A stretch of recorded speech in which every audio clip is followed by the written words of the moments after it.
My name is Carrie Olson, and I'm going to be facilitating today's training on mastering any accent or dialect for character and voice actors with Eliza Jane Schneider, who I'm going to introduce here in just a little bit.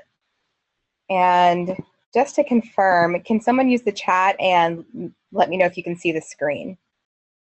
Okay, perfect.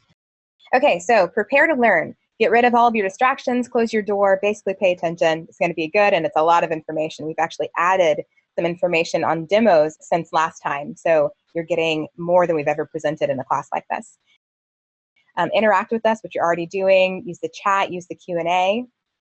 Bonus, just an incentive to stay with us, you'll have a chance to book a one-on-one session with Eliza if you stay on to the end, so we'll show you how you can do that.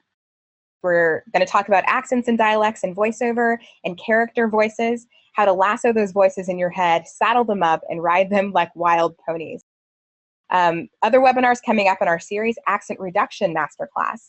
So if you are wanting to master the general American accent, then you'll be interested in that webinar. All right, so now I'm going to introduce Eliza.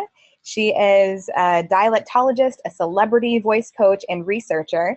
And when I say researcher, I mean it. She has so much experience, as you can see, and we'll get to the second bullet point here, how much she's actually researched. She was a cast member of Comedy Central South Park. She personally recorded over 7,000 authentic dialects from all 7 continents, which she's been doing since 1993. So she's not just your average accent and dialect coach, she lives this stuff. She's a playwright and performer in award-winning solo shows and a virtuoso fiddle player. And that might seem like an odd thing to bring up, that she's a virtuoso fiddle player, but it actually it plays a lot into a lot of her methods and how she got to be so amazing at mastering accents and dialect. So with that, I'm going to hand it over to Eliza. I just wanted to say about the fiddle player thing, the Suzuki ear training method is something I was taught when I was 7, and I've been using the Suzuki ear training method unknowingly to do just about everything from, acing tests to dialects and accents. Ever since. And so I'm very excited today because some of you I actually know very well who are on this recorded session, and you've been waiting for about 15 years for me to finally present this material. And I'm just so thrilled that I've finally stopped moving around the world recording people, which I will blame on my child. And I've gotten to a place where I can now actually give you guys the benefit of the 25 years of research I've done, plus the 50 some odd years of research that my mentor has done. I'm so excited about finally being able to present to you all this material, and I will do my very best to do as I coach my litigators to do, and slow down and take pauses and try not to over-deliver. So let's move into it. Okay, who am I? For those of you who haven't been waiting with bated breath for 15 years for me to finally present all of this material, let me introduce myself. I graduated from UCLA, the World Arts and Cultures Department, after getting frustrated with the theater department and opening and closing fake doors in a basement with homogenized people who are all trying to pretend to be somebody that they're not. And I set out across the country in a converted ambulance to record the dialects of everyone in America, merely to get it out of the way so I could then embrace the dialects of the entire world. I was particularly fascinated with the tonal languages, and I finally got to that in 2010. At which point I got pregnant and temporarily stopped the research so that now I can present it to you. I subsequently was asked to teach in the voice studies classes for one of the researchers who was quoted in the Wall Street Journal recently about the fact that the sound of your voice matters twice as much as the content of your message. Rosario Signorello was one of my students in a lecture I was asked to do at my alma mater recently, which is thrilling for me. I taught at Brown University. I've taught at Trinity Rep, and Carrie, Brown University is the thing with the little sun. So you can move on. I taught at SAG when it was still SAG. I taught at AFTRA when it was still AFTRA, and I taught at the SAG Conservatory at the American Film Institute in Hollywood. And I've just adored all of my students. And one of the things that I love the most about teaching is that it really works both ways. For me as a voice actress, the more I teach, the more I learn. And I've even set up a thing with my students, which the Facebook page that we're about to talk about is going to cover, which is an accent exchange program where we just take people who have the native accents to teach the people with the American accent, and we have the people with the American accent to coach the people with the foreign accents, and it's so much fun, and you make lifelong friends. I also did those voices. Are you staring at my neck brace? You want some more cheesy booze, hon? Stay away from my man, bitch, or I'll whoop your sorry hoe ass back to last year. Bye, Miss Ellen. So if you are faint of heart, or if you have, how do you even call it? I don't know. If you're refined and tactful and you value that in others, you may not be thrilled with some of the humor once you've done South Park. It's very hard to reclaim that filter. So I apologize in advance, but I do have to say that the sense of humor, the sixth sense of humor, has gotten me a lot of work. So I've also done Elizabeth Swann in the Pirates of the Caribbean game franchises, and what's interesting about that is, again, I used the same voice match, dialect, ear training, Suzuki looping method that I've developed. And I said several times, that signal is over 1,000 feet high. The entire Royal Navy's out looking for me. Do you really think there's even the slightest chance they won't see it? Was wrong. And Forrest Whitaker is an Oscar winner who he won the Oscar for his Ugandan, which I did a lot of research for and helped out with. And he's going to be one of the examples that I give for the visual aspect of this method, which is the second prong in my three-prong approach, but we'll get to that later. But everyone from developing talent to celebrities has their own proclivities and their best way of learning.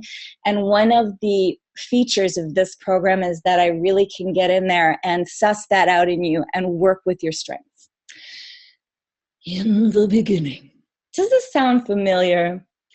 Have you ever been hesitant to audition for a job because you weren't sure you could do the accent?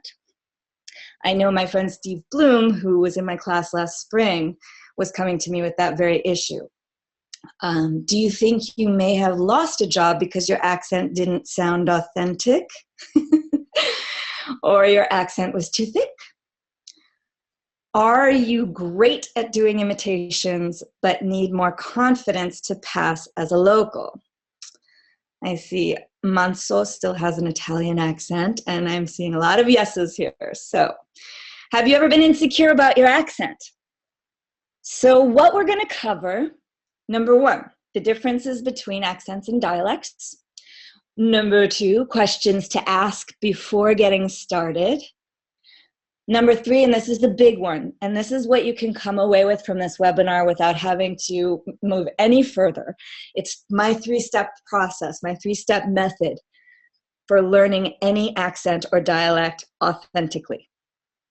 And number four is how to assemble a video game and animation demo that casting directors will want to listen to again and again. All right, let's get into it. Accent or dialect. So, the term dialect is distinguished by vocabulary, grammar, and pronunciation. We use the word accent when the distinction is only in terms of pronunciation. Now, that's the technical dictionary term. Honestly, in the industry, these two words are used interchangeably. Some terms that I'm going to use in this webinar. One is IPA, and that's the International Phonetic Alphabet.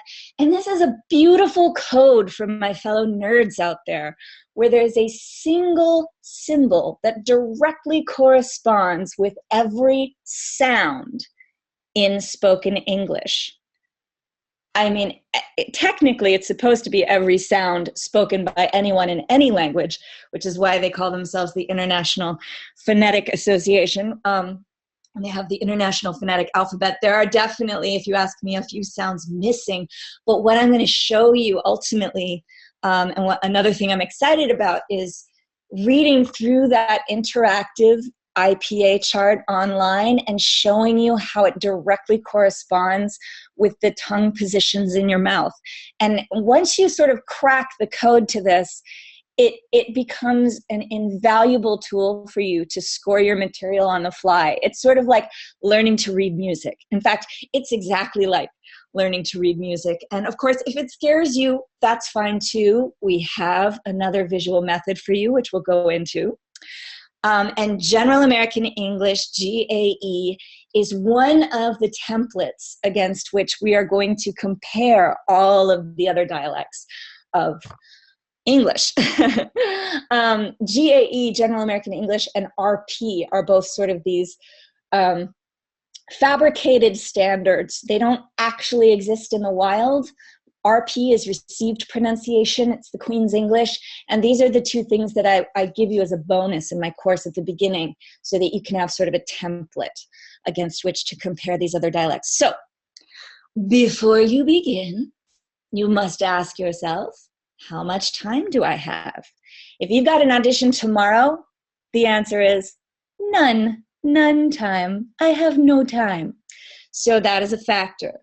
How deeply do I wish to delve? I mean, if you've got 3 months before you start on your big film role, you're going to go deep, baby. So what style of acting or writing am I doing? I'm going to revisit this, but for animation, it's broad. You're going for the laugh. No matter how many times they tell you they don't want it to be cartoony, you are going for the laugh. With video games, it's dramatic, it's real, it's more real than real. They take themselves very seriously, and they are going for the Oscar. Realistic versus authentic. Well, is it realistic, authentic? So one of the things we deal with casting directors is their perception of realistic versus our perception of what might be authentic. And the rule there is always go with the casting director. Whatever they think, the casting director's always right. Drama, radio commercials, video games, going for the Oscar, I covered that. Radio commercials, it really depends on the style of the commercial. Broad and comedic is going to be your animation again, and you're going for the laugh. Darling, I'm taking a drink of my tea. So, the three-pronged method. Auditory, number 1. Now, I always start with auditory. To me, sound is everything, and I think with dialect, sound is everything. So I really caution against some of the dialect schools that start with the sound substitutions, and I do find that some of my more avid students want me to start with the sound substitutions, and it's not as organic, and you really miss so much about the musicality, and you give yourself a huge leg up when you start just by recording your sample, listening to that native speaker, and then recording yourself and listening back to both side by side. The visual method, that comes next. That's where you take your sample and then subsequently your catchphrase, your thing that you're going to write or your script, you print it out, double-spaced, size 20 font, and you diagram and score your script with your sound substitutions. If you are learning the IPA, you start to get familiar with that. If you are just using sound substitutions like rhyming words, you can use that as well. But you basically give yourself the written sheet music to read during your session. And with voice actors, of course, this is great because we can just put that up on the music stand and there we're off and running.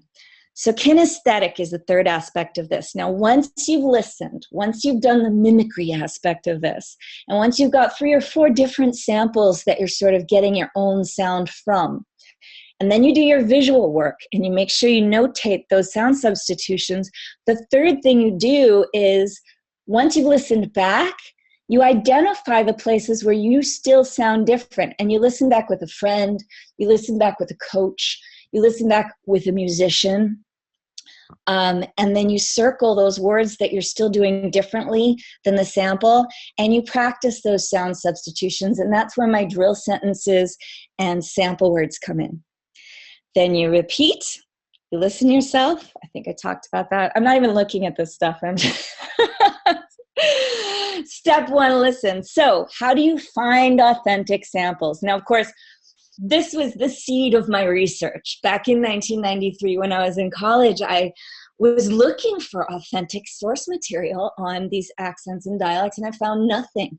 I found, one guy, Dr. David Allen Stern, imitating people from different places, and it seemed very simplified to me and inauthentic. And luckily for us, since then, there have been a lot of geeks like me at universities collecting samples. So this particular resource is very academic, but it's very exhaustive.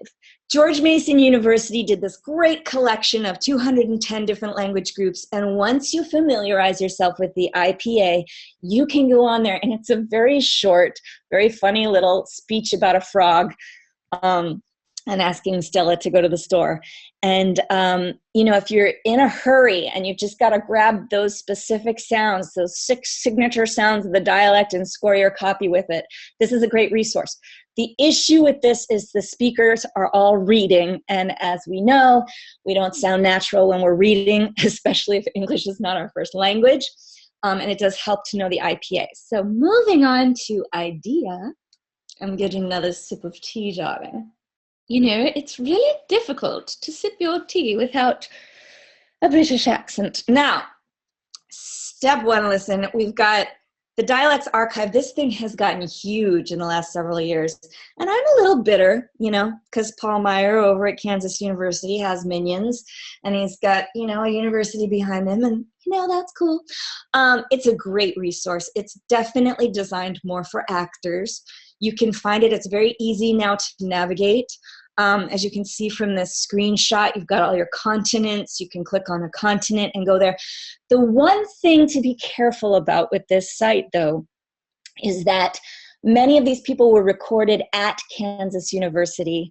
So you really have to read the description. And very often they're very thorough with these descriptions to know whether they are going to be authentic. Like, as you know, if you travel at all, you're going to lose your accent a little bit, I can spend a week in London and sound very different than I sound when I'm in my hometown.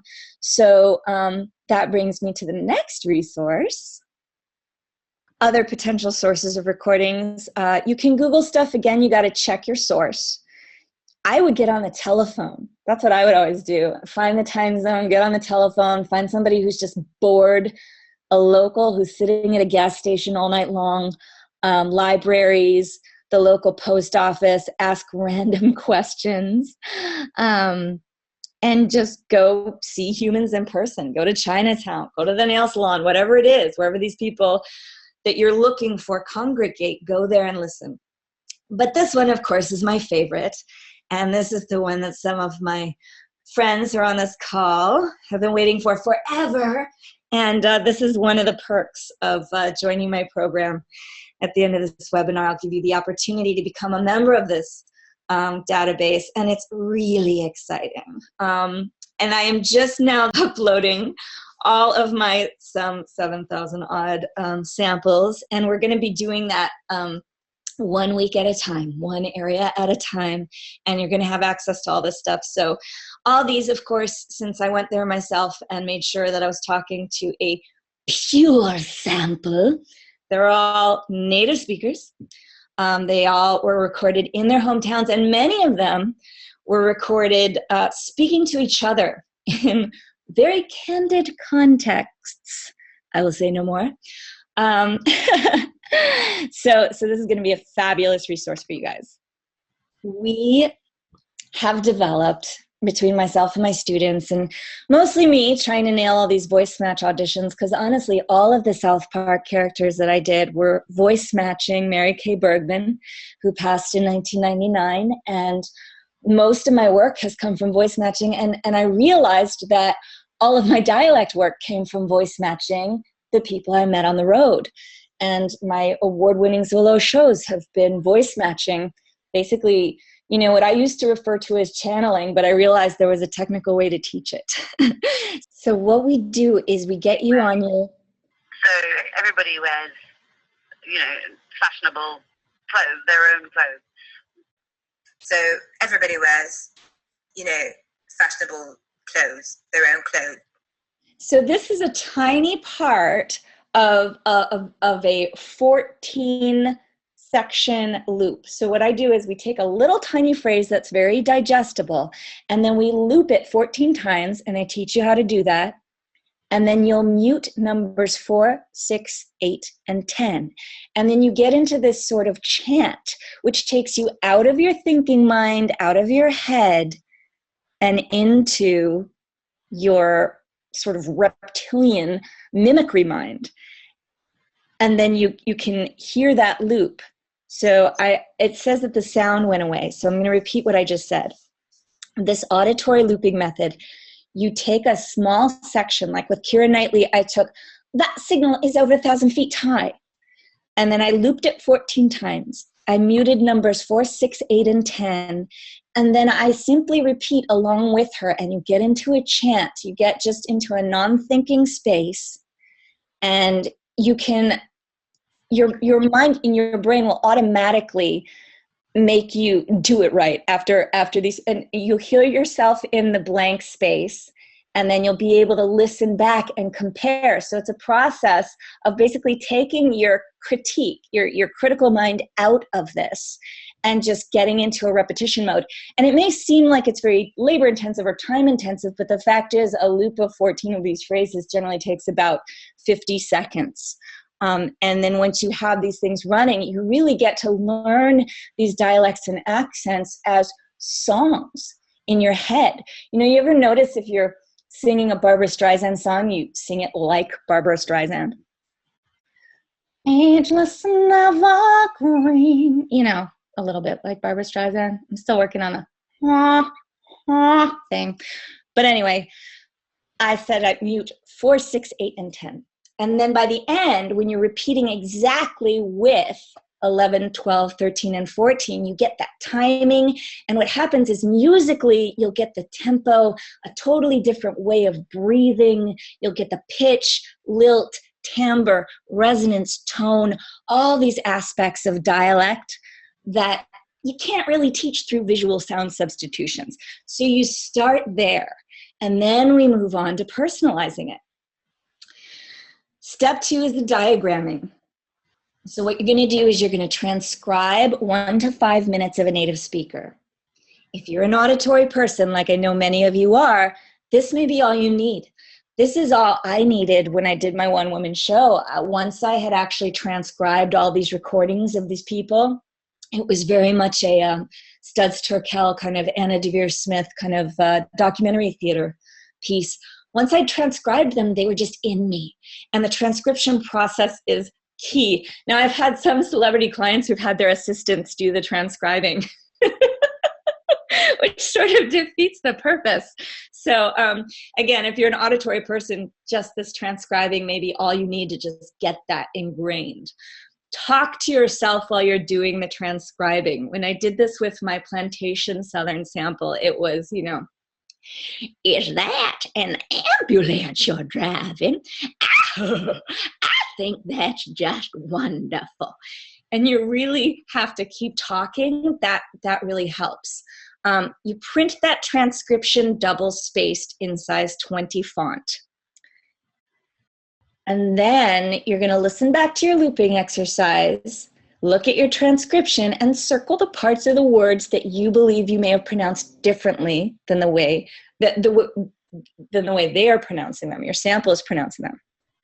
You're going to identify what the speaker is doing differently. Sit there with a friend, sit there with your coach, take my class, I'm just saying, and then you spell it out. And I'm going to teach you the IPA, which has a symbol for every sound the mouth makes. It's so choice because really, honestly, there are so many different ways to spell the sound A, like EIGH as in neighbor, and shillelagh.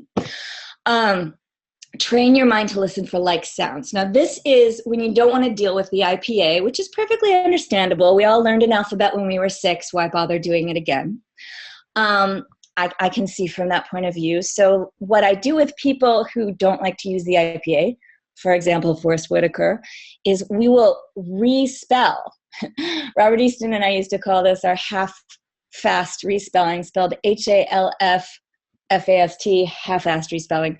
But if you replace the S in the word settled with a W, you get weddled.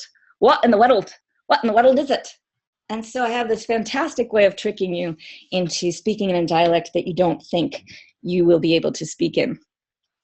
And again, this IPA stuff, it's like a puzzle. It's like a code. It's a secret code, and you can put these sounds together in different ways and then end up doing them correctly. Mountain Southern, you can write history and geography as history and geography. So let's move on. We could get onto that for hours, darling. Diagram, we're going to go through the consonants and vowels in General American English. So these are finite. One of the things that we as actors deal with is this fear that each new dialect is going to have this infinite number of words and sounds that may or may not come up, and we'll just never know when we get a script unless we get a native speaker to listen to us if we're doing it right. And so when you look at the 16 vowels of the General American English, now we all think of A, E, I, O, U, but they actually are E, I, A, I, U, O, Ah. How many was that? And then all the R ones, ear, or, R, and ire and our. That's it. It's finite. So then if you just take those, and I have these lovely little cheat sheets that we've put together in the last 2 sessions. I mean, you guys are really going to benefit from the work that all my minions have done over the last 20 years. But we've put together these cheat sheets. Now, I used to have a folded up piece of paper in my back pocket with these cheat sheets that have a list of all those General American vowels that I just mentioned. That's it. Those are all the vowels that we use in General American. And it had next to them the substitutions for each dialect. So it was basically a chart that had the General American sounds on the X-axis and Australian, New Zealand, RP, South African, all these different dialects on the Y-axis, and that's how I could go into William Morris and just audition and nail something on the fly just by scoring my copy. And that's what I'm going to teach you. So what else? Here is my vowel gator. And, you know, I don't know if any of you have ever seen Edith Skinner in her book, Speak with Distinction, or any sort of version of the IPA, but it's like a trapezoid, and you look at it and they're like, this is your mouth. This is your mouth as a trapezoid. So what I did was I put a little vowel gator on top of it. And so you can sort of see. So we'll go over this in more detail later, and I have all these video modules which don't exist yet online, so I made some that show the tongue position and how it relates to these vowels in your mouth. So the positioning of these vowel sounds has everything to do with the proximity of your tongue to the roof of your mouth, as illustrated with the lovely and beautiful vowelita, the vowel gator. I know, the F-bomb, it was so funny. I was teaching at a law firm in Vancouver where they didn't even have any waste baskets. Because they said there are people who come and take care of that stuff. And afterwards, the woman said to me, well, that's the first time I've ever seen that word on the screen in this conference room. I'm like, you guys are lawyers. I've seen you drink. Anyways, let's move forward. Vancouver in the house. Step 3, score your copy. Write the sound substitutions in the space above each sound that you find is different from yours. Talked about the dialect cheat sheet because I couldn't hold it. in.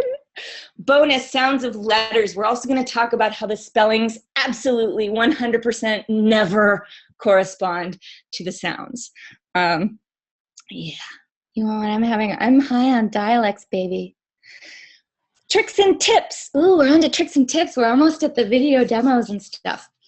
Mimic exactly and memorize 3 lines of a native speaker in each dialect you wish to master. Practice reciting the memorized piece, then launch into improvisation. So in our classes, we call this a springboard and a catchphrase. So what we have is our springboard, for example, as you've heard me say a couple times, move over, you great fat cow, is my Scottish springboard, and then I can spring off of it like a great fat cow that I am and do the Scottish accent. So that's, or like, for example, the one that I did with the Mountain Southerner, or the Plantation Southerner. Is that an ambulance you're driving? I think that's just wonderful. And then I can sort of keep going in that dialect because I've put my mouth into the proper positions, and I can even do things where I change my resonance, I change my tone, I can change my placement, but you're still doing your springboard and you're moving it into improvisation. So that's one of the little tricks. The catchphrase, of course, is something you've written or something that's uniquely yours that you do this scoring exercise with, and then you have your springboard and you have your catchphrase. So you can choose jokes if you can find them. You can get native speakers to talk about a story from their childhood or something of emotional significance, which is why a lot of the material that I'm going to make available to you through this dialect database is it's going to be really, useful dramatically. I've had a lot, obviously I used it for my one-woman show. A lot of people have used these monologues for auditions. It's really heartfelt material, and it's kind of, there's a certain aspect of this. One of your comments was, I want what she's having. And I am truly high on repeatedly seeing myself in the eyes of the other, hearing myself in the mouths of the other, and people whom I have been raised to fear and loathe, and realizing that we are all one. So that's my little spiritual element here. And that's why it gets me so excited, because that sort of narcotic-like rush of transcendence that you get when you can become somebody outside yourself is really priceless. Listening to drunk speakers is really good too. That's how I got through the Orkney and Shetland Islands. And oddly, drunk people talk a lot and, of course, have fun. And that's, yes, we do. We have fun. And that is also the key. When you get too concerned about the mathematics of this stuff, you can really, really hurt yourself. So you just want to flow with it. You want to sing, you want to be that 4-year-old who's just learning to make all these new sounds. And this brings me, of course, into the biggest mistakes people make. So there are approximately, arguably, 164 words that Southern Hemisphere Englishes, Australia, New Zealand, South African, and Southern English speakers will say ah as opposed to ah. For example, dance, and they'll say class, but classic. They'll say can, but can't. And I actually have compiled a list of these words. They're finite, they're memorizable, and when you go in and score your copy, you can look at the list. If it's not on the list, you're fine to say ah. We have confusing Australian, New Zealand, South African, and Northern English. So that's where the cheat sheet comes in handy. It's so fantastic to finally see a grid where you're like, oh, South Africans and New Zealanders both modify the I phoneme to an right? That's why I was confused. You can see it. They can say fish and chips in New Zealand, and they can say the same thing in South Africa, although they probably wouldn't be caught dead eating it. No, of course they would. Northern English, yeah. So there are a lot of sounds that these dialects share, and there are a lot of sounds they don't. And it's really important to know that, along with one thing that's not on here. Biggest mistake people make, this is a bonus, when doing dialects and accents is, drum roll, please. Mispronouncing place names, ladies and gentlemen. Yes, when you are in America, you are from Versailles. You are not from Versailles. And there are a lot of things like that. So, thinking dialects are determined by political boundaries as opposed to topographical regions as a geek. This is one thing that drives me batty. When somebody says, oh, can you do a Georgia dialect or an Alabama dialect or North Carolina dialect? There are about 19 very distinctive dialects in North Carolina, and they're all topographically oriented. You can have a Piney Woods dialect. You can have an Outer Banks dialect and sound like the High-Tiders and a little bit like Hagrid from Harry Potter. You can have a mountain dialect and sound very close to the people in the mountains of West Virginia. I live in Duo. There are 37 people in my town. We all have the same house and same last name. As you sound from Arkansas, I live in Mountain View, Arkansas, and I don't know how he continued to be elected. You cannot find anybody who voted for him, and yet he continued to be elected. But I personally am for whoever, whatever it is, that'll try to save this country, because we are in need of being saved. And that was Clinton as governor of Arkansas. So you have topographical boundaries for these dialects because it all has to do with the immigration patterns. You get those hard R's in the mountains because the people that emigrated to the mountains came from Ireland and Scotland, and they brought their my like a piece of pie, top of the morning to you, and they brought those hard R's. I did speak tongues when I was 15 years old. I do not know what I was saying. Y'all are invited to dinner. And then the people in the plantations who kept contact with the English merchants started dropping their R's in the 17 and 1800s, just like their friends, the Southern Brits, that they strived so much to be like. So they said, y'all are invited to dinner, and my. So when Americans do British or other foreign accents, keeping the American schwa, as in in the words of, from, and was. So if you're doing a perfect British accent and you say, I was over there because I'm from of, then it screws you up. You have to say, I was over there because I'm of and from. So those are some things that will give you away. Ooh, the juicy stuff. How many of you, just tell me in the chat, want to know the secrets to assembling a video game or animation demo? Good to know, right here. Me, yep, please. Okay, so we, Carrie and I were actually putting this together up until the last minute, and it made me realize I need to teach another class. And I am, in fact, for my advanced students, helping them put together their demos. So this is really good stuff. It's hard won. The latest trend amongst casting directors, as most of you probably know, is to want them separate. So you want to have a separate video game and a separate animation demo.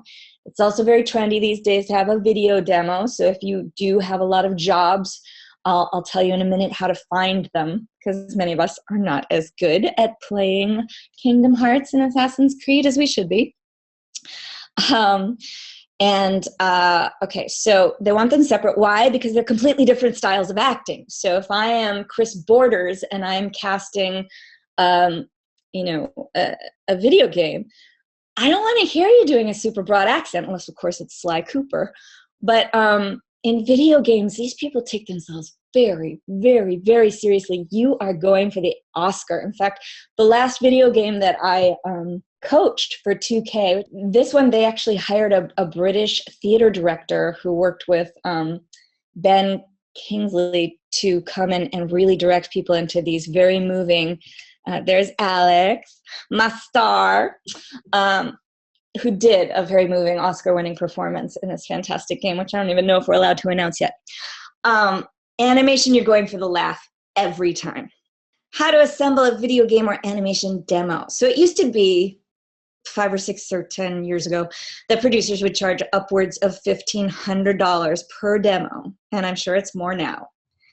And so if you add up your promo, commercial, narration, video games, audiobooks, and animation, you could be in for an investment of up to $8,000 before you ever get your first job.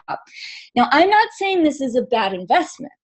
you know, your first job could lead to 10 more scale jobs, which could cover that $8,000 in a matter of months. And if you think about the amount of money that you spend on tuition for school and how lucrative that philosophy degree can actually be, you can realize that $8,000 really isn't too much to invest in your big sort of dance card for this industry. However, I'm here to tell you there is another way. When I broke in, I produced my animation demo for less than $100. I just say $100. I honestly don't think I spent anything on it. I took a cassette tape, it was one of those old plastic things, of the Carl Stalling Project, which is the composer from all those old Hanna-Barbera cartoons, and I pretty much just ran it straight while I recorded all my voices on a Roland SP808 Groove sampler, which was the latest in technology at the turn of the millennium. And I cut it together, and it's honestly still being used today. So it can be done inexpensively. But what is extremely important is to have the oversight of a professional. And we're pretty accessible. One of the things I love most, yeah, I'm showing my age because, you know what, I'm proud of my age, okay? Because I've been around for a really long time. Martha, pass me my glasses. I can't see the toilet. Okay, sorry. I made Carrie laugh. So it's extremely important to have a professional listening to your demo. That's the only thing you need. And like I said, we're pretty accessible, especially if you get into this Facebook group. I've got a lot of my good friends who, you know, I sit in the lobby of William Morris and ICM, and I coach the shit out of my colleagues because I love them and I want them to book these jobs. And, you know, it's something that I just love to do. So so you will network and you will find a lot of people who will listen to you. And of course I will once you get to that point. I have a few students who are ready for that now. How to assemble a video game or animation demo. So this is the meat. Listen very carefully because this is going to be very important. Take notes. You establish your voice print with the first 3 samples. Then you show your range. So this is one of the mistakes I made early on. I was like, oh, I could do so many different voices. I'm going to do so many different Voices at the beginning of this day. And then, you know, they don't know who you are and they don't care. They really want to know you. They want to work with you. So they want to know who you are. So do a couple characters at the beginning of your fantastically diverse animation and video games demo that are very close to who you are. Then you show your range. Only do voice matches if they are spot on. So we're talking about pre-existing characters like Snow White. You know, you can't do Snow White perfectly. Don't do Snow White at all. What are you talking about doing Snow White? Nobody's ever done me. Not one of those 7 dwarfs. Not even Dobie. See, I can't exactly do it, but I did. I got down to about 5 of us. So it's not on my demo. If you're not a writer, work with one. Limit it to 10 characters per demo. You don't want to sound like a radio dial. Allow each one to land. So for each of your dialects, accents, character voices, each of your little samples, you want to establish the character. Hi, I'm Brian, king of the ocean. Go one step further with it so they have some time to be with that character. Check out my bubblegum powered space gun. And then you reverse the direction. That's the anatomy of a joke. Hey, give me back my Barbie doll, man. So that's about it. That's all you need. But you need at least that much. Limit it to under 2 minutes. Then make a house minute cut. Because each agency is going to need that house minute. Because honestly, most casting people don't have a lot of time to sit there and listen to a 2 or 3 minute demo. And anyone who's ever waited for something to download knows that that time can be forever. So you want to make it instantly available to stream online. My buddy Karen Strassman has a great example of that on her site. A house minute cut is basically a 1 minute demo that your agency is going to have on file when people ask them for their talent.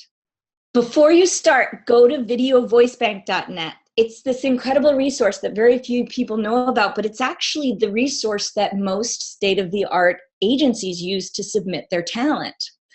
Go there, then you can look under the top 5 voice talent agencies, which in my humble opinion are CESD, WME, ATA, SBV, and DPN. Don't ask me what those things stand for. I know most of them, but not all of them. Look under scale talent for your gender and study your competition. And you also want to watch TV, watch commercials, watch animation, watch cartoons, and play a few video games, or at least go through some of them on YouTube. If you don't have a lot of work already, you're actually at an advantage because you have the opportunity to show your full dramatic range. You get your best acting work on tape when you're doing specifically video games. Take an actual acting class. Go home. Practice your scenes. Do your best work like you always do before the audition and record it. This is where authentic dialects make all the difference. In video games, they're always asking for authentic dialects. Probably 85% of my game work is dialect work. Okay, so somebody like Adam Harrington can help you find your work if you've already got a lot out there and you just don't know how to get it. He found mine. Would you like to see it? Do we need a little YouTube break before I tell you the big, exciting thing at the end? Oh boy, video game. It's just fresh off the presses last week for Comic-Con. Here we go. No rest for the wicked.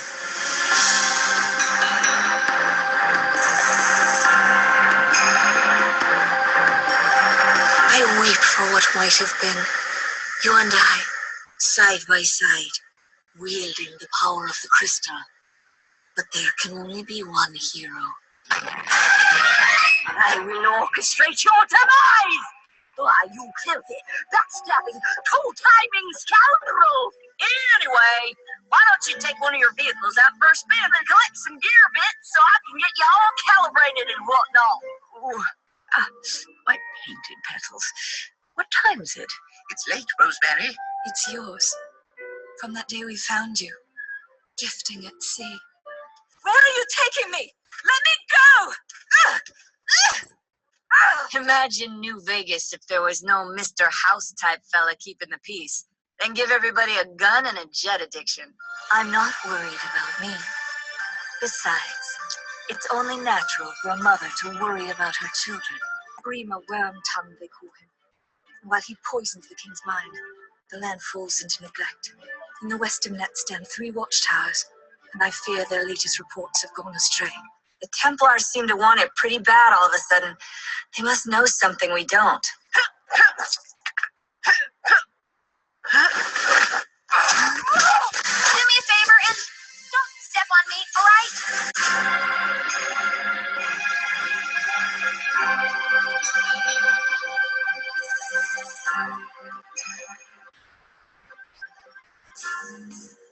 For me to get soon enough.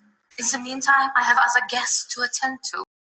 All right, yay. Thank you guys. You're all so very sweet. So Adam Harrington put that together. He's a buddy of mine. He's on my Facebook page. I can connect you guys with them when you join the inner circle. And let us continue. Last thing we're going to talk about is how to assemble an animation demo. Very similar for animation. The most important thing is to make them laugh. I call this the Seth MacFarlane effect because I actually went on a date with that guy once, and the most valuable piece of information he ever gave me was, as he was busy winning his Oscar on our date and forgot I was there. It's cool. I'm cool. Was in the room, the only thing that matters is that you make them laugh. You know, that's how he pitched successfully all of his projects. So go to open mic nights. Try to go to ones that aren't completely populated by other comedians. And try out your snappy one-liners and dialects to test it with a real crowd. Singing, knowing how to age your voice, and unique laughs are all also helpful. Many of you got that in my free character tips. But if you want that, I'm sure we'll be able to get that to you as well. And, oh, this is one of my favorite students. So Nichiren Buddhism says, President Ikeda of Nichiren Buddhism says, "It is the goal of the master for the student to surpass the master.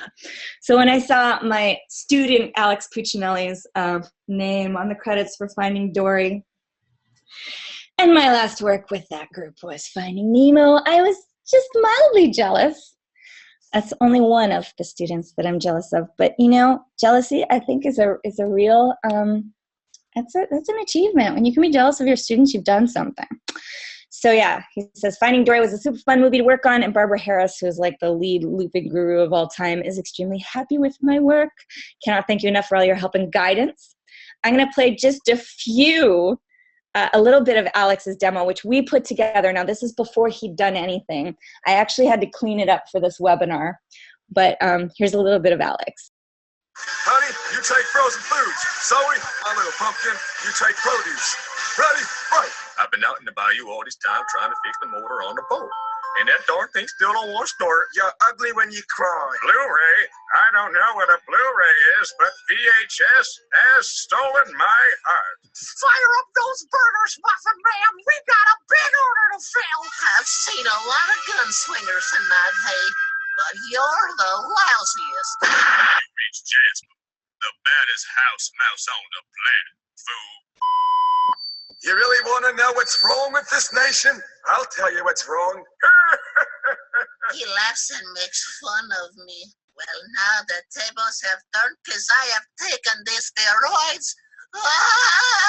Holy Waikiki, tell me what's so good about this thing called a Snuggie. Like, for real, just turn your arm around. You'll see, like, chalk money. Hey, Mama, can I talk to you for a second? You know I love you and I do anything for you, but if you ever screw up Grandma's spaghetti sauce again, I'm gonna go upside your head with a Louisville Slugger. You hear me? Get out of here. Hey, y'all, listen here, everybody. Keep it locked on 92.1. Honey, are you sure this leopard thong looks good? I'm not sure if I could pull it off with these legs of mine. Oh boy, looks like someone's on the wrong side of the tracks. Now prepare to eat land. Man, oh man, check out the 5 princes right there. You know, people have the wrong idea about me. Yes, I'm a shark, the great white shark for that matter. But deep down, I'm a real sweetie. Hold me. Pooch, if you ask me one more question, I'm going to throw you out the window and not think twice of it. Dude, it takes me about 25 minutes to do my hair, and it comes out perfectly every time. Okay, so Alex is ridiculously talented, and he put 21 characters on his demo, which was far too many. Brilliant. So this is just more evidence of what I'm trying to tell you. You want to keep it 10 characters, and you want to keep it about 1 minute, but wasn't that freaking fabulous? And so this is why it's such a joy for me to work with you people. And you notice how he seamlessly integrated those different dialects and accents, that Hawaiian with his character voices. That's one of the things that I take great pleasure in being able to teach in this class, because in theater schools, people are very often asking to separate the character voice from the dialect. And honestly, after all of my research, one thing that I truly believe is you cannot separate the sound of a voice from the voice of a person. So let's review, darling, shall we? Why did you attend today? You wanted to learn a proven 3-pronged method to learn or lose any accent or dialect, did ya? I think you did. You wanted a tool to help you book more jobs by being a more versatile actor. This will definitely help you do that. You wanted to know how to be more confident when auditioning for roles that require a different accent. This is how you build that confidence. You wanted to know how to create an animation and video game demo that casting directors will love, and if you follow my advice to a T, you will get it. You will get it if you follow my advice. You got a lot of information today, very hard to get out of Russian when you start Russian. You may be thinking, where's the best place for me to start so I can start putting these tools to work for me right away? How can I best consume all this information so that I can start booking jobs in other accents ASAP? How can I tell if I'm actually passing? How can I tell if I'm actually passing with a new accent? Well, these are very good questions. I'm glad you asked. Don't worry, I got you covered. And seriously, I am so excited about this. Siri. Hello there, Eliza. I said seriously, not Siri. Quit it. I feel like that was planned. It really wasn't. Yeah, we worked this out. Me and Siri worked it out ahead of time. I'm so excited about this. Seriously, I've been sitting on this research for 2 decades, and there's a good reason. I've been traveling, collecting the research for 2 decades. I moved 28 times in 13 years, and have been known to record auditions from boats in the Caribbean and whatnot. And now, since I've spawned, I have been settled in one place for years, like 3. And I now have a place of my own, a studio of my own, and all of this research is surfacing and just begging to be put out into your very able hands. So let me show you what I've got. You got 2 options. Number 1, please take all the tools I gave you today and dig in. It's juicy. Number 2, you may take advantage of my years of expertise. You will have expert guidance. You may have access to my 20 years of personal research and thousands of exclusive recordings of native speakers from all around the world. You can know exactly what you need to take your skills to the next level, and you can get feedback on your progress as an add-on bonus. Every time I see the phrase take advantage, I think of that unfortunate sign in France that said, please feel free to take advantage of the chambermaid. Okay, so you're not alone. This is the same method that I'm teaching that all of these people use. Now, when I was the Henry Higgins of Hollywood, we saw Robin Williams win his Oscar for that light South Boston accent in Good Will Hunting. The same year, Helen Hunt won her Oscar for that light New York, that subtle New York in As Good as It Gets. And then 10 years later, we had Forrest Whitaker slam dunk it with the Ugandan for The Last King of Scotland. And so this method, and each of them had various proclivities, as you might imagine. Robin was very auditory. Forrest just wanted the notes written in a script, and we just notated the script and sent it off, and that's all we did. So let's move on. Masterclass, you will have 8 weeks of guaranteed the finest accents and dialects training on demand. You'll be able to perfect your process, and you will have lifetime access. And here's a little testimonial from Steve Bloom. So I'll try to read it in one of his voices. This class and Eliza's amazing ear, not to mention her vast knowledge, compassion, patience, brilliance, and wonderfully sick sense of humor, is the best resource I've ever seen for the ingestion and practical application of dialect training. I've used it several times on auditions and in studio on live bookings with great results. I really do a terrible Steve Bloom impression. But yeah, he's fantastic. And yet another one of the students I'm jealous of. I was sitting next to him at Comic-Con, and he had a line around the block. He's a brilliant student. You will get 8 modules available on demand. You'll get at least 4, probably a lot more, but I'm not saying. Live Q&A calls with me. I do have this fabulous new studio, but it is in the middle of a forest. So I like checking in with y'all on occasion. Mommy doesn't get out much. Group practice and critique in the Inner Circle Facebook group, and this is really a networking zone. Advanced individual critique and direction is coming with that add-on bonus. So I've figured out a way to get people to record their stuff and send it in to me, and I can listen to it, and I can send you feedback, and it's really cool. Just the use of technology to really help you guys hone in on your skills. The Accents and Dialects Masterclass, you will get a bonus year-long subscription to Eliza Jane's dialect database with exclusive recordings of native speakers from around the globe. Finally, I will upload these recordings from my various media of digital audio tape, mini disc recorder, and I think I went as far as ADAT. The Accents and Dialects Masterclass, you will also learn the auditory method, the ear training Suzuki music method adapted to dialects, the visual method, scoring your script with Eliza Jane's half-assed respelling method and the International Phonetic Alphabet, and kinesthetic, the placement and arrangement of muscles in the mouth, lips, and tongue for each sound, a workout for your mouth. So these are additional modules that will be available to you, lifetime access, And you can, check back with these any time. And these are things that you can use for any dialect, even the ones that aren't presented this time around. You can use it for the difference between Cantonese and Mandarin, for example, which we'll get in a couple months, I hope. Dialects and Accents Masterclass, you will learn advanced skills, improvising with the new dialect, which we'll be able to work with on that Facebook page and in the Q&A. Okay, you also learn, in your intro, you'll learn General American versus RP, British Regional, Southern Hemisphere Englishes, three kinds of New York City dialects. Wow, I just skipped right over that. Plantation versus Mountain Southern, Shaman, Russian, French, Scottish versus Irish. And after completion, you will have the opportunity to access additional dialects. Asian, African, Latino, etc. This is a method you can use to apply to anything that you want to learn.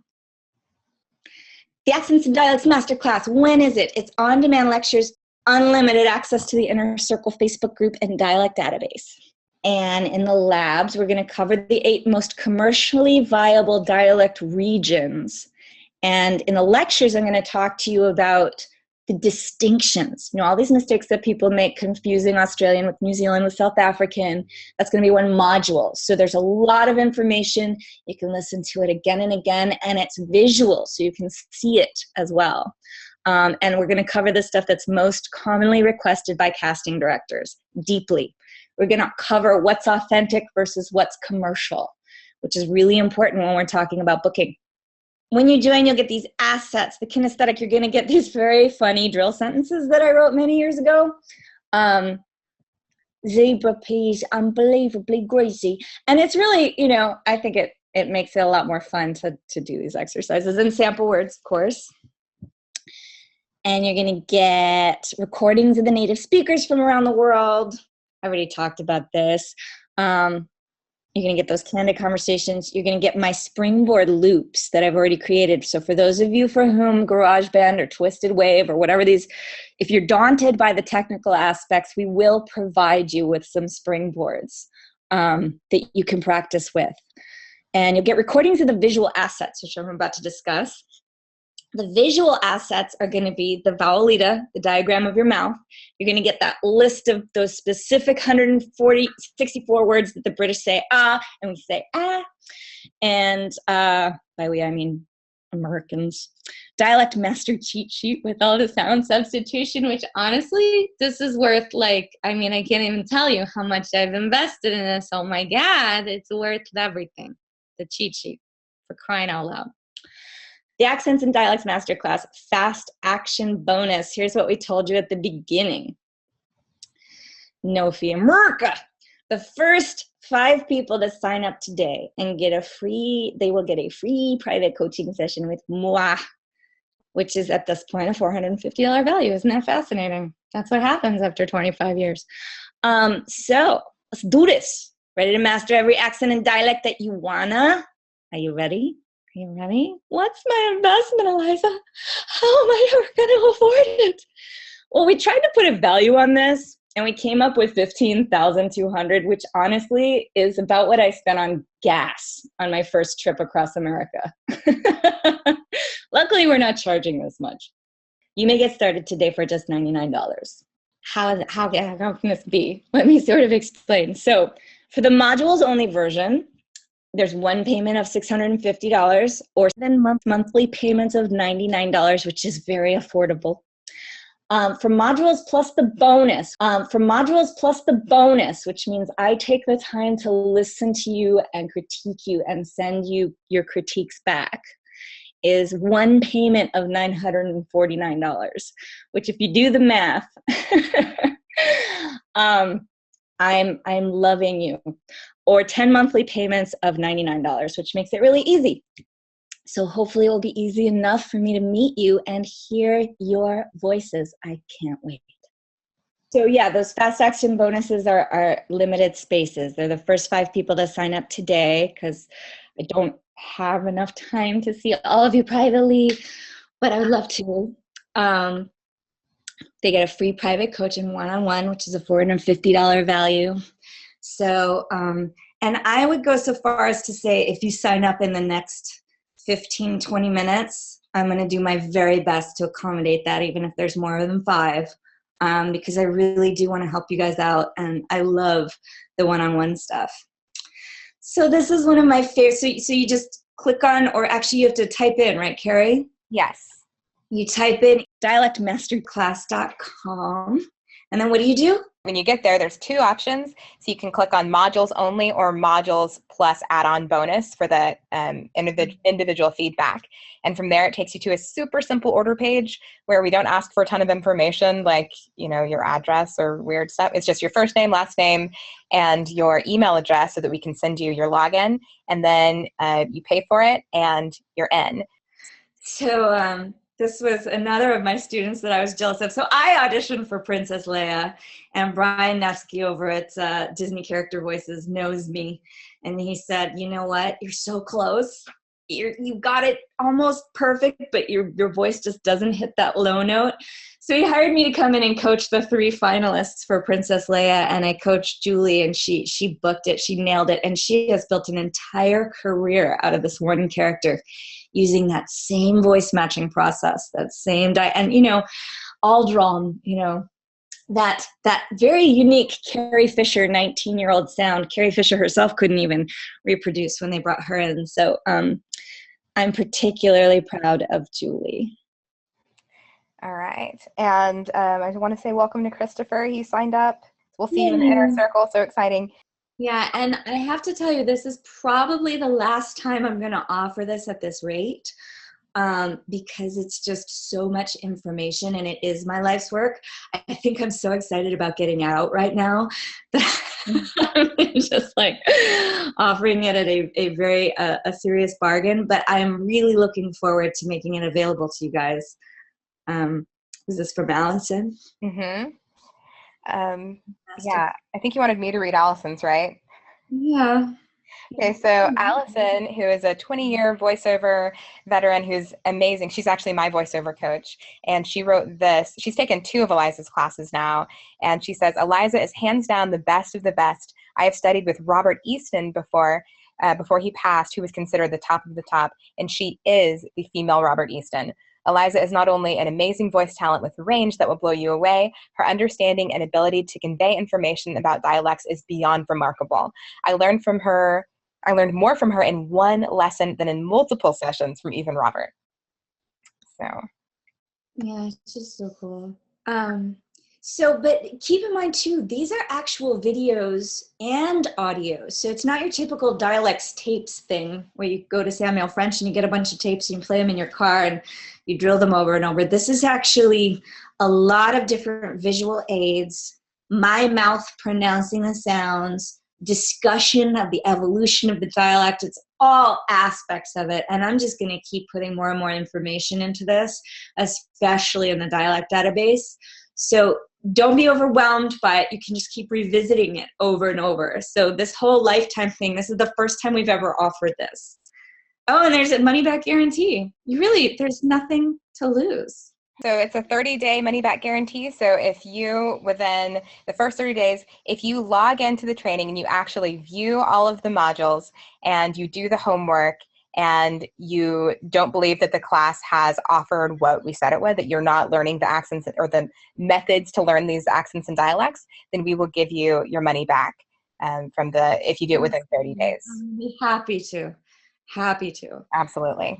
Because that's what it's here for. It's for you to learn. So if it's not doing what it said it would, then you get your money back.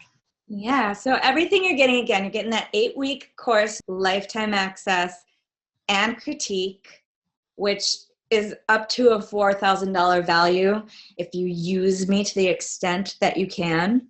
The dialect database, which is $599 value, it's, 25 years of research finally put up in a way that for actors, by actors, you get those 164 words so you can finally stop wondering whether you're doing it correctly. $300 value. You get private coaching with me for the first 5 signups, and the first people, I think I just offered to include the first people who sign up in these first 20 minutes. So you got to work that right now. Carrie's timing it. $450 value, thank Jesus. Ongoing support and community and networking and wonderful people through the Inner Circle Facebook group. And of course, 25 years of dialect research, which we really tried to put a price tag on, but honestly, it's priceless. It's me walking the streets of Dublin and Auckland and South Africa and almost getting raped in Louisiana. I mean, I'm not saying that, but a lot of these things say, oh, this is worth $5 million. But truth be told, I spent way more than $10,000 gathering this stuff. And I'm so excited to make it available to you. So you had to just get reeled in it. To avoid getting raped. Does anybody want to know? Don't try this at home. I opened my mouth as he was holding a knife to my throat, and I sang,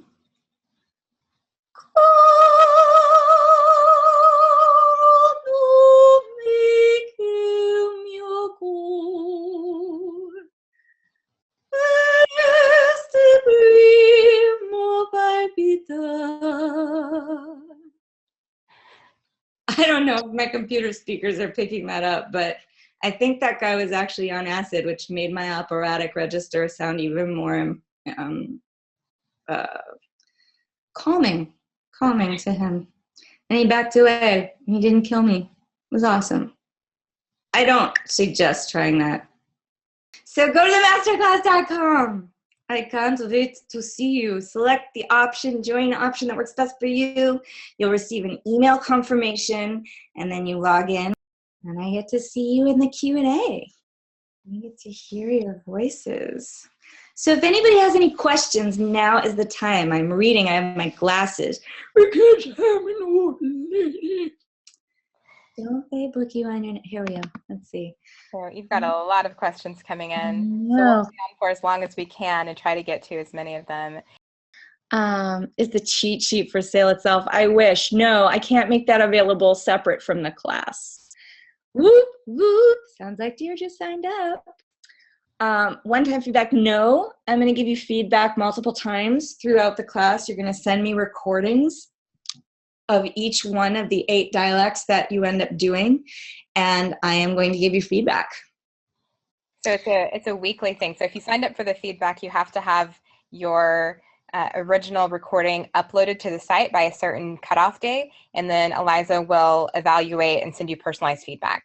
And the cool thing about that too is that if it's not for a specific audition, which you're free to, if you have an audition and you've got a couple of days to get it done and you want your feedback done on that audition, and you don't want anyone else to hear it, that's fine. You can, there's a way to mark it and say no one else can hear this. But we also found that it's really beneficial to hear everyone's feedback.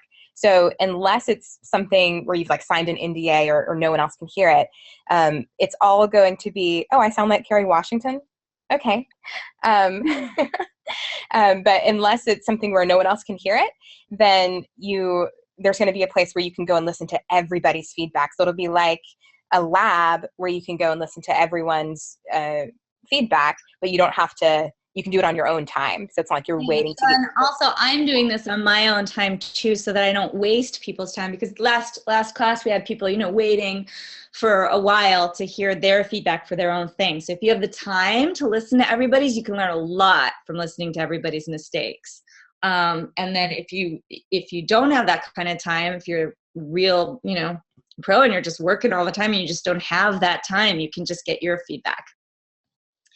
And the feedback is really, in my opinion, where it all is. That's where I have the most fun, because that's what I've been working on these ears for 25 years.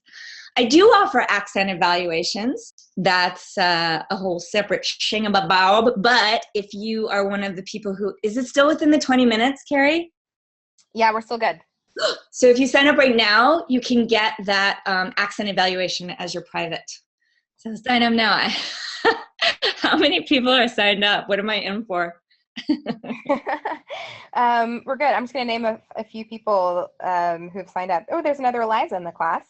Nice. Jose, Beth, Nate, Julie, Joanne, Royal. What an awesome name. Wow. Yeah, thanks so much for signing up, guys. We're looking forward to seeing you in the class. Yeah, That cool. wasn't everybody, by the way. So if you didn't hear your name, don't think that you didn't sign up. Chris signed up. Me. Paul signed up. Dun, dun, dun, dun, dun. Oh, how to make sense of this for the audiobook world? Well, the audiobook world tends more towards the video game style of acting, and I have a lot of audiobook narrators that work with me in my class, and it's very helpful. The cool thing about audiobooks is they don't actually expect you to turn into the character.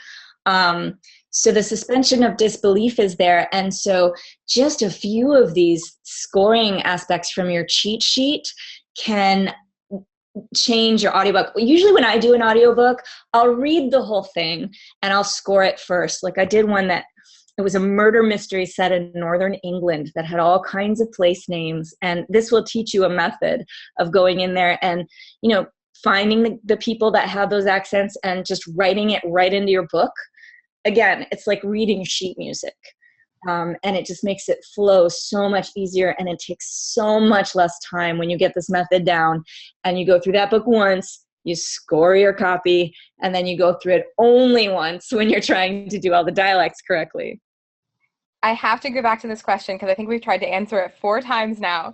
And so what about the flyover state question about getting video game work if you're not in Austin or on the coast? Where is this person from? Can you say in the chat where you're from? Dan asked, and Alan also asked. Hi, Alan, by the way. Yes, North Carolina, it is definitely possible to get work. Definitely. Iowa? Iowa, I'm not so sure, but here's the deal. I actually moved away from Los Angeles to raise my child in someplace that's not a godforsaken desert. And I fly in. You know, and I get my auditions via MP3, and I book my auditions from my home studio.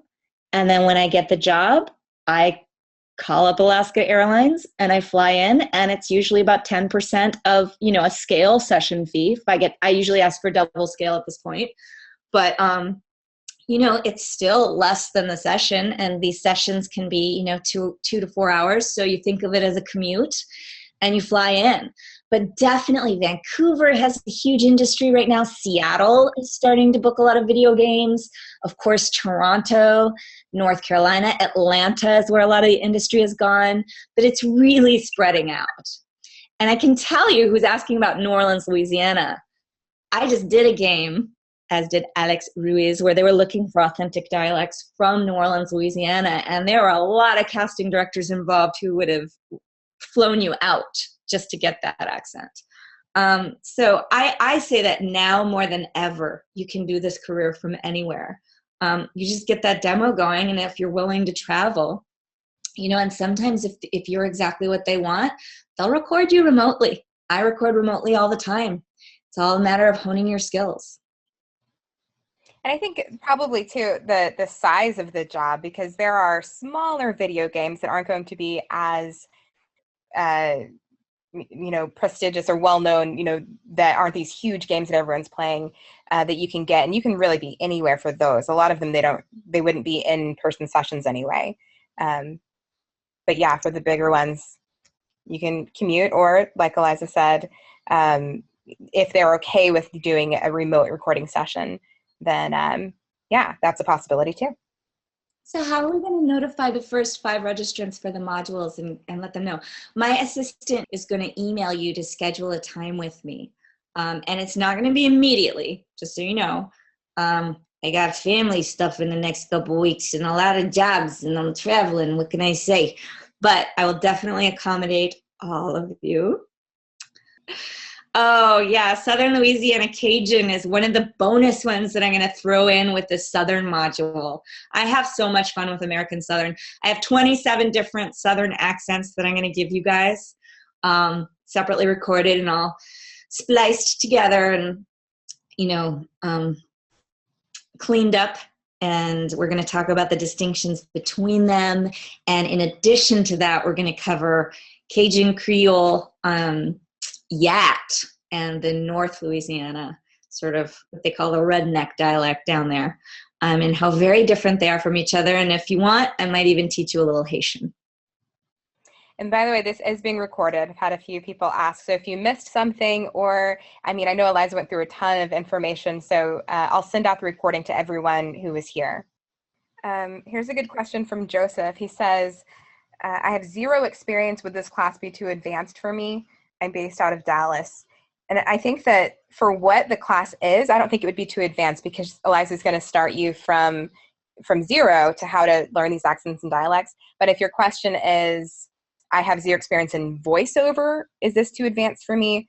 It's not a voiceover class, so it'll teach you accents and dialects, but won't necessarily get into like the business aspect of voiceover. Like Eliza will talk about auditions and things like that, and contacts, but not the business of voiceover. I hope that answers your question. Yeah, and we're also gonna hopefully, I told a few of my existing students that I'm gonna work on making available some audition feedback. So if you get one of those auditions and it's for a dialect character and you want to send me that, if you're in my individual feedback group and you want to send me your audition that week instead of your dialect or in addition to it, I'll be happy to listen to it, especially if it's on short notice and I'm capable of it. I'm not guaranteeing that I can, but if I can, I definitely will. Alyssa signed up. Alyssa in the house. Any more questions? Oh, yeah. I've been looking in the chat and I just opened the Q&A. So let's see. So a lot of these are It's sort of impossible to miss all the classes because they're on demand. So someone's asking, can we add on the add-on bonus later? If they bought the modules only, can they add that later? I think that, yes, you can go ahead and upgrade, but you would really want to do that by the first week of class. So you'd want to let us know. Right. And so is there an email address they can use to let us know if they've bought the modules and then they want to upgrade? Well, if they bought the modules, yeah, they'll have your email and they'll be in the Inner Circle Facebook group. So if they can always just message. How long are they on demand for it? This is lifetime access, folks. You get this forever. If, the grid falls through and we have no more internet, hopefully we'll have a little warning and I'll let you know to download them. But you'll have lifetime access to this. These are yours. From me to you. Alex says, you mentioned that it's valuable to work with a writer for video game demos. Is there a resource to find copy for recording material? Okay, hold that thought, because there is one person who's been asking the same question 8 times. Will this work for New York regionalism reduction as well? Moot, since I just bought the whole deal, but I love it. Yes. The answer is yes. And because you just bought the whole deal, it means you're going to work with me privately. So I will, when I listen to you, it literally takes me 5 minutes to score your dialect as I listen to you, your idiolect. And I even have a project that I'm just going to throw in now because I realize it might help a lot of you. I'm throwing this in as another bonus. It's called My Idiolect Project, and it was given to me by a very generous teacher who wrote this book, African Accents, Beth McGuire. She's the head of speech and dialects at Yale University, and she just taught it, class 4 teachers that I did. And she's got this thing called My Idiolect Project where you can really go in and discover what your voice print is relative to General American English, or RP, Received Pronunciation British. So that first module, which is actually a bonus module that you get prior to the release of these 8 different dialect regions, is General American English, and you'll get all the sounds of General American English, and you'll get that idiolect project so you can really sort of break down how you sound and why you sound that way, and how you might sound slightly different from General American or Received Pronunciation British. So what else do we got? How long does it take to learn a new accent or dialect? It depends on the student. At the Henry Higgins of Hollywood, we worked with Arnold Schwarzenegger, and he just couldn't do it. He just could not change his accent no matter how hard he tried. And everybody really respects him for keeping his accent, his Austrian accent, but in fact, he didn't really have a choice. Some people don't have that ear. So it takes a lot longer. I'm not saying it's impossible, because we can get around the ear problem with the visual and the kinesthetic. I can show you kinesthetically with mouth positions how to do things if you're not hearing it with your ears. And then once you do pronounce it, you get it. The thing is, some people learn it instantly. All they need, like I said in the webinar, all they need is that transcription process, and boom, they've got it, you know? And for some people, all you'll need is that first week. For some of you, you might want to replay this lecture over and over, and you might want to revisit it. And honestly, dialects and accents are like music. They're like, first of all, this method is like learning to play a new instrument. So it takes some practice, and you practice every day. You do your scales, you get better and better and better and better at it, and then it becomes second nature to you. The dialects themselves are like additional pieces of music. So for any of you who are musicians, you learn a Vivaldi piece. It takes you a couple weeks to get it without the sheet music. Once you have it memorized, it's yours. You just got to practice every once in a while. Okay. I knew that wasn't going to be a simple answer. So let's are you good to take questions for about 10 more minutes, Eliza? Yeah, no problem. Okay, so we'll try to get through some more of these. The question I asked before that I missed, and thank you, there are a couple of you guys who reminded me, what's a good resource, or is there a good resource to find copy for doing, because you mentioned you should work with a writer if you're going to do video game demos, or when you do your video game demo, but is there a resource that you can find copy for recording material? Okay, so this is where I bring in the other producers. The demo producers. Lee Gilbert is fantastic for animation. Her name is spelled Leigh Gilbert. She does this professionally, and she can help you come up with that video game copy. But my suggestion is just to watch some of the YouTube videos of video games. Like, you could even go onto my IMDb. You can click on the names of those projects, and then you can go into Google and you can find a few little YouTube snippets of these video games and just transcribe the action sequences. Because kids post that stuff all the time. Gamers are always posting little sections of video games. Transcribe it. And if you can't do an exact voice match, change the names, change the circumstances a little bit, and boom, you've got it. All right. Do you have to know how to roll your R's to learn certain accents? Somebody here plays fiddle by ear.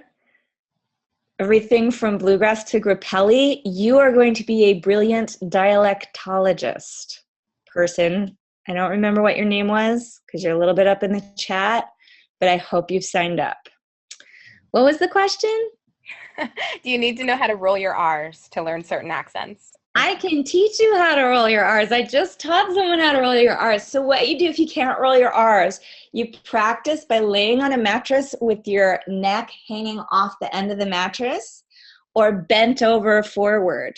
You practice, you put your head back and then you lean forward and go, they'll know. It's a muscle that you have to practice. But yeah, it can be taught. And you don't have to unless you really want to do certain accents where they tap their R's. But when we go through the kinesthetic process of discovering all of those IPA sounds on that chart and where they fit into your mouth, it might make a whole lot more sense to you how a R is trilled. Okay. When we submit demos to an agency for representation, are they expecting multiple demos like animation and commercial? And is that helpful since they want to hear everything that you can do, or that you can do both? I'm sorry, I missed the question because I was daydreaming. No, I was reading some of this other stuff, but what was the question? When you submit to an agency for representation, are they expecting multiple demos like commercial and animation? And is it helpful to have multiple since they want to hear everything that you can do? Yes, and yes. And also sending your demos, it's really best to get a nice, cute little website like what Karen Strassman has, and just have each one up very clearly, animation. Have just a designated voiceover website, or a Facebook page is fine. but you want to have that stuff up. I don't know how Facebook deals with that. You want to have it accessible with one click. You want to send an email with a URL for each one that's all coded that says animation, commercial, video games. And those three things are a good place to start. Some people start with just animation and commercial, but video games has a lot more work, and they're way more willing to bring in new people for video games. Okay, are we all questioned out? Let's see. Dallas, yes. Is Dallas a good place for voiceover work? I believe it is, from what I've heard. I believe Dallas is, any large city is going to have some work. But again, I'm not from Dallas, so I don't really know. And another thing to remember is if you're talking just voiceover work in general, I live in Kansas City and I work as a full-time voice actor, and I do all of my work 90% of my work from my booth in my bedroom. So if you're talking just general voiceover work, it almost doesn't matter where you are. There's specific kinds where it matters where you are. So like animation, video games, that tends to be a little bit more location relevant. But for general voice acting, and I mean, I'm in the middle of the country and it's never been an issue. Thank you, Juliana. You're so sweet. And Julie, if you have already signed up, or if you signed up within that first 20 minutes, I can definitely listen to your demo and give it a critique during that private time. If you didn't, I listen to my students' demos when I feel as though they're ready to move on, and actually, because at the very end, like with the students that I've been working with for a couple sessions now, my very advanced students, I will personally walk their demos into William Morris and to my favorite casting directors and the people I know who actually want me to tell them about new people because they're using the same people over and over. I mean, how many times have you heard Nolan North's voice in a game? They actually want to be exposed to new people, Disney character voices, all these guys. But I can't walk that in until I know for a fact that not only can you do it on your demo, but you can do it on demand. But I'm always interested in listening to people's demos for that reason. It's just really a matter of time for me, which is why I've got to limit my one-on-one engagement with people. Because I got a 5-year-old who wants one-on-one engagement 24/7. He actually kicked me out of bed yesterday. Is that happening to you guys? Yes. Was Alyssa one of the first 5? Let me see. Okay, let's do 2 more questions. How do you keep... I can't wait to hear these people. I'm so excited. I know. There are regional accents, for example, in the UK. How do you keep from getting regional accents mixed? Oh my God. I'm going to tell you guys a really quick story and then we're going to be out of here.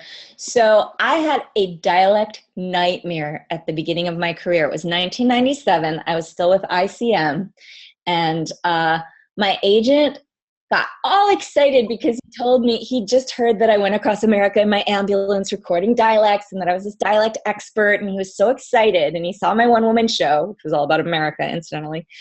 And he got me in to read the lead in Chicken Run, the movie Chicken Run for DreamWorks, when it was just a baby script and they were just having a table reading. And I frantically called back and I said, what's the region of England? And he's like, it's just England. I'm like, no. I have not yet traveled around England.